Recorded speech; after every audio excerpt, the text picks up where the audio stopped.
देखिए बिल्कुल नए अध्याय की यहाँ पर हम शुरुआत कर रहे हैं। नए अध्याय का यहाँ पर हम प्रारंभ कर रहे हैं। कक्षा 10वीं मध्य प्रदेश राज्य के समस्त विद्यार्थी जो कि इस बार 2022 में वार्षिक परीक्षा की तैयारी कर रहे हैं, आप लोग के लिए माध्यमिक शिक्षा मंडल भोपाल ने कोरोना वायरस को देखते हुए आपके लोग की क्लासेस उतनी लगी नहीं है स्कूल में, तो आप लोग के कोर्स को सरल बनाने के लिए विमर्श पोर्टल पर एक प्रश्न बैंक उसने अपलोड किया है यहाँ पर। ठीक है, यहाँ पर इस प्रकार का आपका प्रश्न बैंक है, आप लोग ने प्रिंट निकला चुका है। ठीक है, और इसकी मार्केट में कई सारी गाइड भी आ चुकी है ना, अभी बन करके आई है। तो इसी प्रश्न बैंक जो कि विमर्श पोर्टल पर अपलोडेड है, उसका यहाँ पर हम सॉल्यूशन यहाँ पर हम देख रहे हैं। तो यहाँ पर हम अध्याय 6 एक नया अध्याय प्रारंभ कर रहे हैं। अध्याय 6 इसके पहले मैंने आपको प्रश्न बैंक के अध्याय 15, अध्याय 14, अध्याय 13, अध्याय 1, 2, 3, 4, 5 8 अध्याय करवा चुका हूँ। मैंने कितने करवा चुका हूँ? 8 अध्याय करवा चुका हूँ। अब 7 अध्याय और बचे हैं प्रश्न बैंक से करवाने के, उसको भी यहाँ पर हम जल्दी से यहाँ पर हम सोल्व कर लेंगे। ठीक है, तो इसका ये पहला पार्ट है। चलिए यहाँ पर हम पहले सरल वाले सवाल देखेंगे।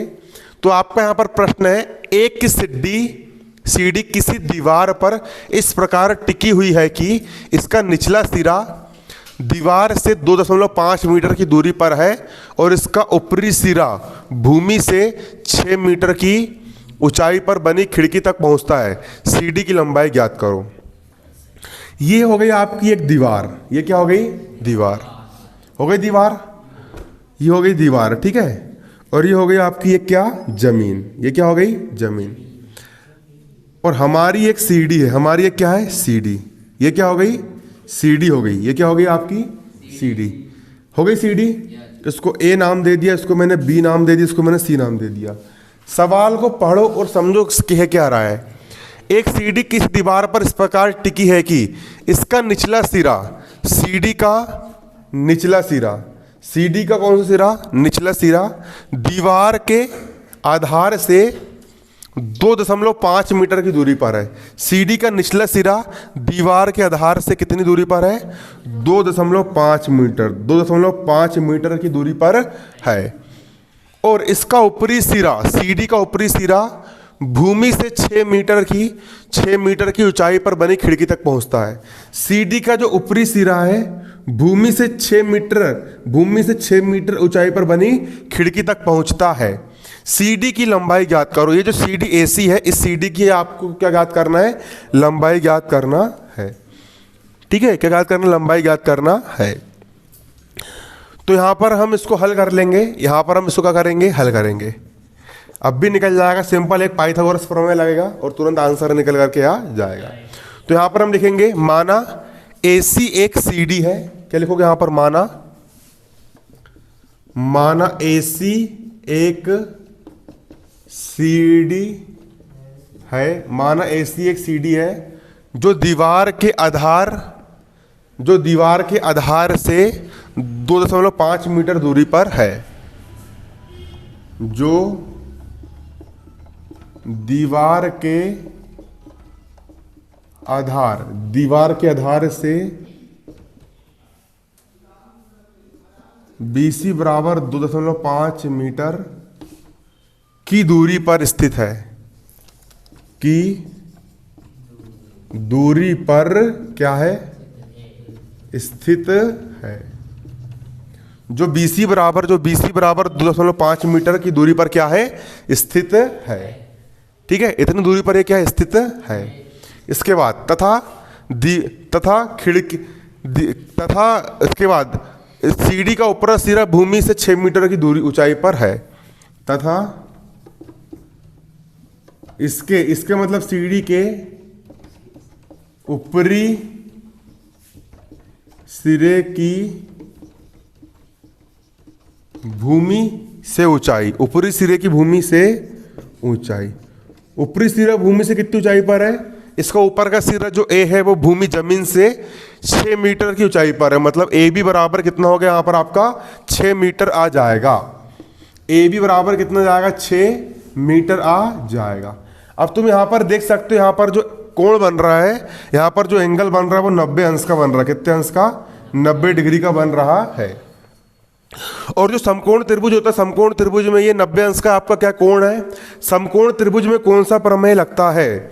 समकोण त्रिभुज में पाइथागोरस प्रमेय लगता है। तो यहाँ पर क्या लगाओगे? समकोण त्रिभुज ए बी सी, समकोण त्रिभुज ए बी सी में क्या लगा दोगे? पाइथागोरस प्रमेय लगा दोगे। समकोण त्रिभुज ए बी सी में पाइथागोरस प्रमेय लगाने पर तो यहाँ पर क्या लिख दोगे? यहाँ पर लिख दोगे समकोण त्रिभुज, समकोण त्रिभुज ए बी सी में कौन सा प्रमेय लगाने पर? पाइथागोरस प्रमेय से हम समकोण त्रिभुज ए बी सी में क्या लगा देंगे? पाइथागोरस प्रमेय। पाइथागोरस प्रमेय क्या होता है? कर्ण का वर्ग अन्य दो भुजा के वर्गों के योग के बराबर होता है। पहचान कैसे करते हैं? कर्ण किसको बोलते हैं? समकोण के सामने की भुजा कर्ण कहलाती है। ठीक है, समकोण के सामने की भुजा कर्ण कहलाती है, या त्रिभुज में जो भुजा सबसे अधिक लंबी होती है उसको हम क्या कहते हैं? कर्ण कहते हैं। तो AC यहां पर क्या है? आपका कर्ण है। AC यहां पर क्या है? कर्ण है। तो पाइथागोरस प्रमेय होता है कर्ण का वर्ग। कर्ण का वर्ग मतलब AC का वर्ग। कर्ण का वर्ग मतलब किसका वर्ग? AC का वर्ग। कर्ण का वर्ग, कर्ण यहां पर क्या है? आपका AC। कर्ण का वर्ग मतलब AC का वर्ग। अन्य दो भुजा, अन्य भुजा कौन कौन सी है? AB है और BC है। अन्य भुजा AB और BC है। ठीक है, अन्य भुजा AB और BC, अन्य भुजा AB और BC अन्य भुजा के वर्गों के योग के बराबर होता है। ठीक है, यही होता है आपका। ठीक है, यही होता है आपका पाइथागोरस प्रमेय। कर्ण का वर्ग अन्य दो भुजा के वर्गों के योग के बराबर होता है। कर्ण, कर्ण यहाँ पर क्या है? आपका कर्ण आपका यहाँ पर AC। कर्ण का वर्ग मतलब AC का वर्ग। अन्य भुजा कौन कौन सी है? अन्य भुजा AB और क्या है? BC है। कर्ण का वर्ग मतलब AC का वर्ग अन्य भुजा AB और BC के वर्गों के योग के बराबर होता है। AC स्क्वायर का यहाँ पर क्या हो जाएगा? AC स्क्वायर बराबर AB का मान कितना है?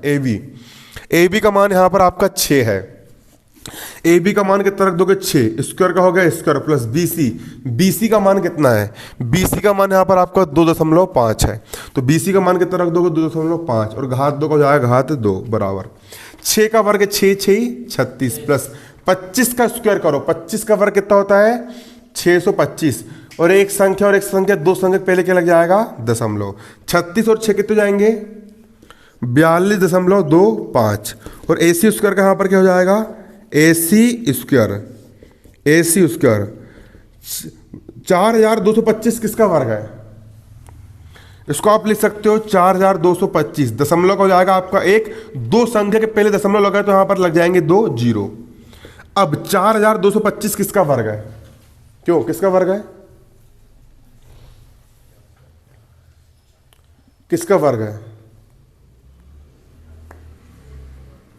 4225 किसका वर्ग है? निकालो इसका वर्गमूल। 4 4 16 नहीं 5 25 6 6 36 6 6 36 यहाँ का 6, हाँ 65, पक्का 65 का है? बुक में देखो आंसर 65 का ही है ना। हाँ, वर्गमूल कैसे निकालते हैं? वर्गमूल निकालने की विधि होती है, वो 8वीं क्लास में तुम लोग ने पढ़े होंगे। 8वीं क्लास में पढ़ के आएंगे वर्गमूल निकालने की विधि, तो बेसिक पास होके आ गए। क्या बात है, हाँ यार 8वीं तक तो पास ही पास है ना।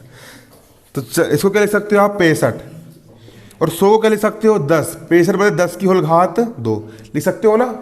लिख सकते हो ना? 65 की घात 2 मतलब 65 में 65 का मल्टीप्लाई करो कितना आएगा? 4225 और 10 का वर्ग 10 धाम कितना होता है आपका? 100 निकल करके आता है। कितना निकल करके आता है? 100 निकल करके आता है। इसके बाद अब AC स्क्वायर का यहाँ पर क्या हो जाएगा आपका? AC स्क्वायर हो जाएगा बराबर 10 में 1 जीरो होता है, मतलब एक संख्या पहले क्या लग जाएगा? दशमलव। 6.5 यहाँ क्या हो जाएगा? 6.5 और होल घात 2 का यहाँ पर क्या जाएगा? होल घात 2, वर्ग से वर्ग कट गया। AC का मान कितना आ जाएगा? 6.5 मीटर। तो यहाँ पर लिख लो अतः CD की ऊंचाई कितनी है?